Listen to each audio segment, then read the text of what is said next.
Une multitude d'îles et 27 provinces, nous sommes en Indonésie. C'est le plus grand archipel au monde et il est situé entre la Malaisie et la Nouvelle-Guinée. Bali est l'une de ces innombrables îles. Elle est longue de 150 km et se situe entre Java à l'ouest et le temps sur cette île paradisiaque est rythmé par la Bali, ainsi que l'ouest de l'île voisine de Lombok, constituent les seuls enclaves hindouistes de l'Indonésie. Un pays qui compte le plus grand nombre de musulmans au monde. La vie après la mort et les offrandes destinées au culte des anciens sont au cœur de la religion balinaise. Pour les Balinais, la montagne et l'air représentent le kaya, c'est-à-dire la sphère des dieux, la terre et la mer forment le kelod, c'est-à-dire la demeure de la nuit. Et puisque les hommes se trouvent entre le kaya et le kelod, les Balinais doivent vénérer aussi bien les dieux que les démons. Les offrandes et les cérémonies font donc partie intégrante du quotidien à Bali.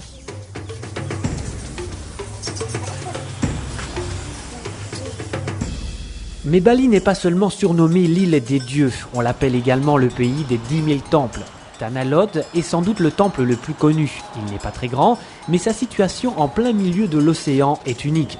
La forme harmonieuse du rocher, sa couleur sombre, les petits toits superposés et les vagues qui le battent à marée haute lui confèrent une sensation d'étrangeté.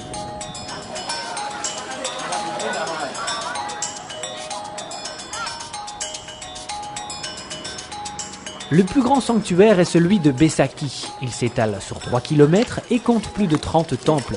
Tout comme à Tanah Lot, la position du temple est exceptionnelle.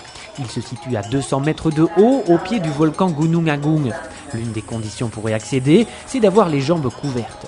Une location de sarong est prévue sur place pour ceux d'entre vous qui auraient préféré le short au pantalon pour des balades sous les tropiques.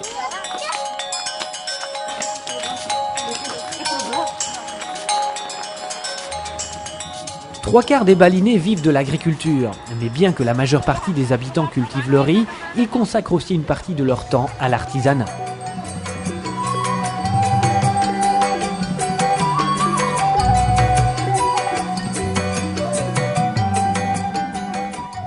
Situé à l'est de l'île, Tenganan est l'un des rares villages où l'on pratique encore une vieille tradition balinaise, celle du Bali Aga, c'est-à-dire celle du métayage.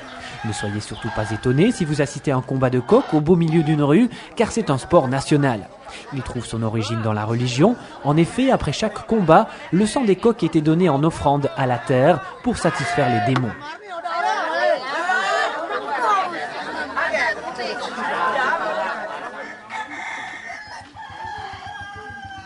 Généralement, les touristes ne résistent pas à la Monkey Forest, la forêt des singes.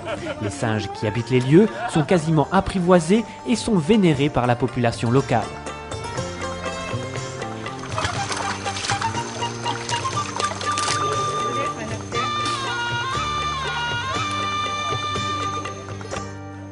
Le Gunung Batur, la montagne Batur, culmine à 3142 mètres et l'on peut l'escalader assez facilement. C'est une des montagnes les plus vénérées à Bali et son volcan est toujours actif, tout comme l'île des dieux d'ailleurs. Sur cette île, où les traditions séculaires sont maintenues jusque dans les petits hameaux, légendes et histoires s'entrecroisent. Ce petit paradis indonésien rassemble tous les éléments indispensables à des vacances réussies.